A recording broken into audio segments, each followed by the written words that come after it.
Hello guys, hope you're all doing well. Today we are back on Wake Island. I'm trying to play this breakthrough mode on defense. Now, if any of you guys actually play BF5, which I'm sure most of you do, you'll probably know that defense on Break Island is just about unwinnable. You almost never win it.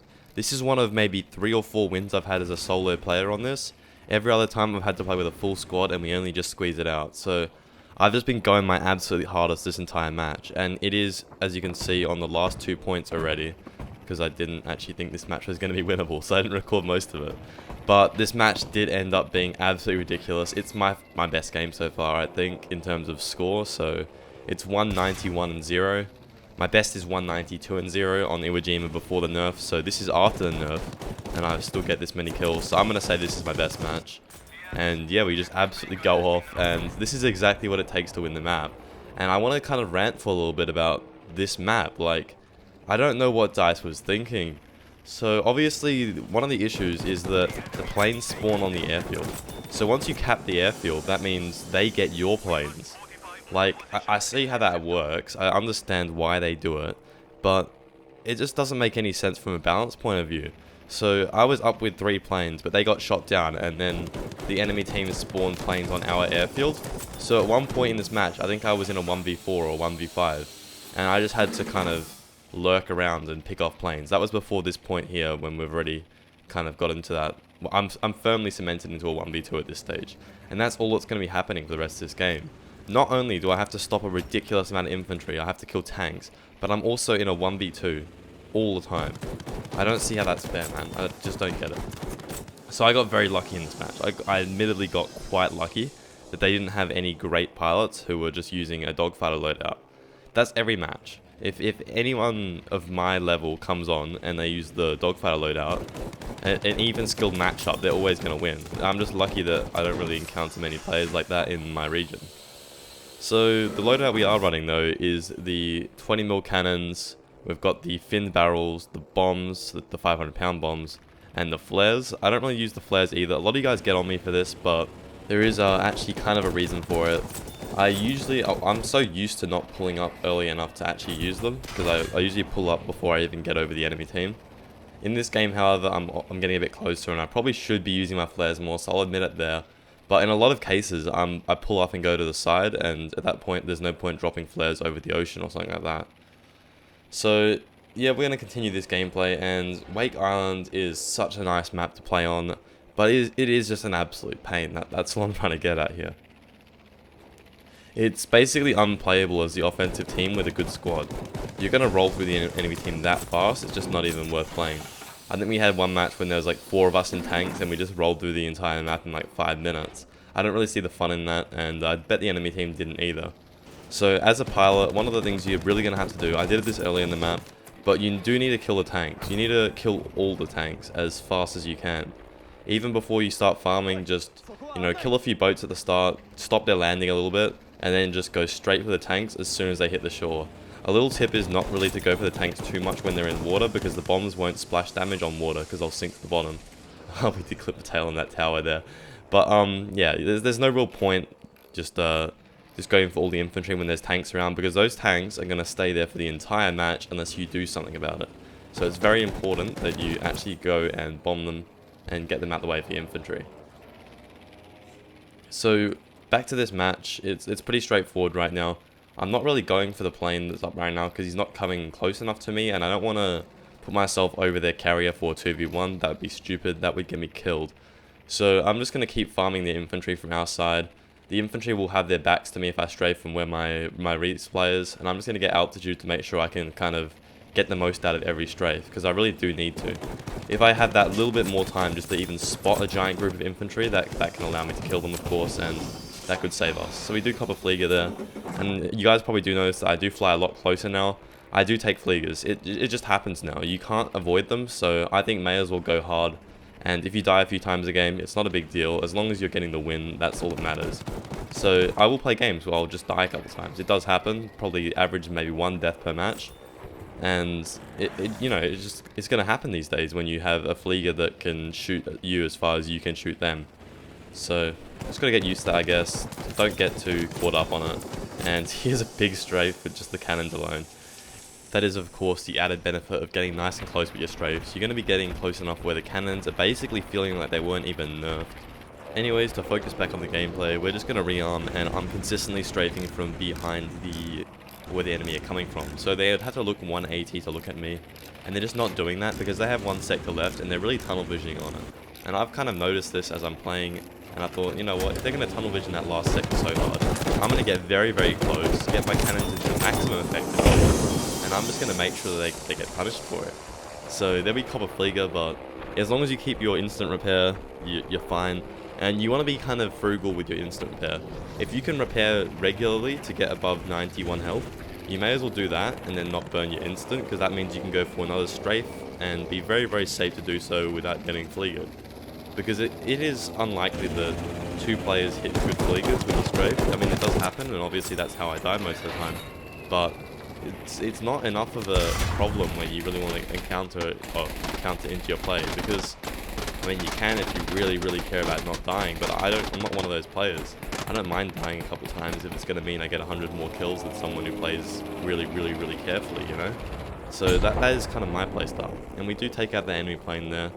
And when I do see a plane fly over to our side of the map, I'm going to try to laser beam him out the sky, get him right out of there, because that means I'll be back in a 1v1 if things get really, really bad. So if I get into a 2v1, I mean, I think I can fly back to my regen and then start repairing and then drain the ammo a bit, force one to fly back and then get into a 1v1. That is probably what I end up doing, and I did it early in this game. But as long as I can keep a 1v1, that means I can probably take just about anybody in the Corsair, because unless they run a cannon optimized loadout, those main machine guns, which most people have, they're just not going to do the trick. So we're repairing again, and we're going to keep strafing them from behind. It's just kind of how I've been doing things lately, and it has been working an absolute treat. So that should be 2 kills there, 3 kills. I'm not going to even go for any more. That's enough for that strafe. I think if I went in for more, I kind of just realized at that point where I have 3 kills already. The best case scenario is I get maybe 5, and odds are that I get Fliegered. The chance of getting Fliegered is way higher than the chance of me getting many more kills than that. So I'm just gonna, go through this lane. He extends to my side of the map, so we're gonna try to punish for that and have some air superiority for a bit.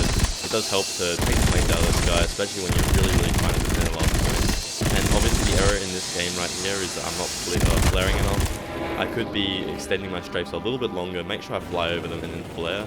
That'd be very, very helpful if I actually did that, but I just forgot to do it. I was so caught up in the farm, and I just had my work absolutely cut out for me this entire match, so I really just had to keep going at it and trying to force the enemy to kind of back up a little bit. I wouldn't mind getting those trenches back for our team. There's a little high ground point above the bunker that you can stand on, and you can kind of defend pretty well from there.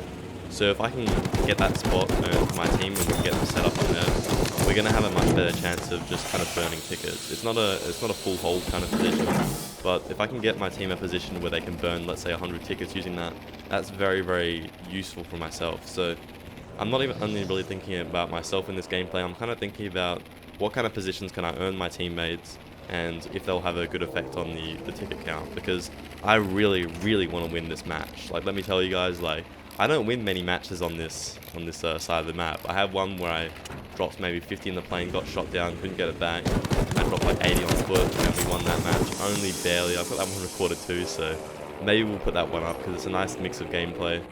And I've got this match and maybe a couple others, but it just doesn't happen too often. So when I have a chance to win a match on defense on this map, you can bet that I'm gonna go as hard as I can and just try to get that dub. So here it's more of the same. I'm just strafing infantry from behind where they're coming from. If I do think that I'm already too close to pull out and reduce my risk of getting Fliegered, then I'll just commit to the strafe and exit low. And we're just going from the side here, just strafe repeats, pretty simple stuff, and getting some free kills here, pushing the team back. And I noticed that they're actually spawning, and they're running back into spawn. So I'm going to go for a risky bomb on the enemy team as they're all running in as a group. Thought I could get more with this, but it only ends up being a 2-piece. Not too bad though, and I'm just going to go repair with that. So what I was really hoping for there was if they stayed grouped, they were all grouped running into the objective area, and if they had a 5-man stack and I get a squad wipe there, that would be absolutely huge for the team. So I was hoping for that, but that didn't end up happening. And now we have a plane challenging us here. So pull up, It's pretty simple. Rear cam and then fly to where they're going if you want to force a quick head on. And then try to cut into his loop down here. I mean, planes don't maneuver that fast in this game, so cuts are quite a slow process. And again, I'm just trying to do this low cut to get back into his loop, I guess. I don't know how to explain it, but more or less, and this is how I've explained it to a friend, and he said it was a pretty good explanation. You want to try to predict where they're going to end up in their loop, and then just cut to that point, and then you'll have your guns on them for a split second. That's the whole idea of that. And yeah, I keep doing it. I'm going to go up high here, and hopefully I can meet him out wide, which is what I do here. Get some damage in. And now we're in a 2v1 here.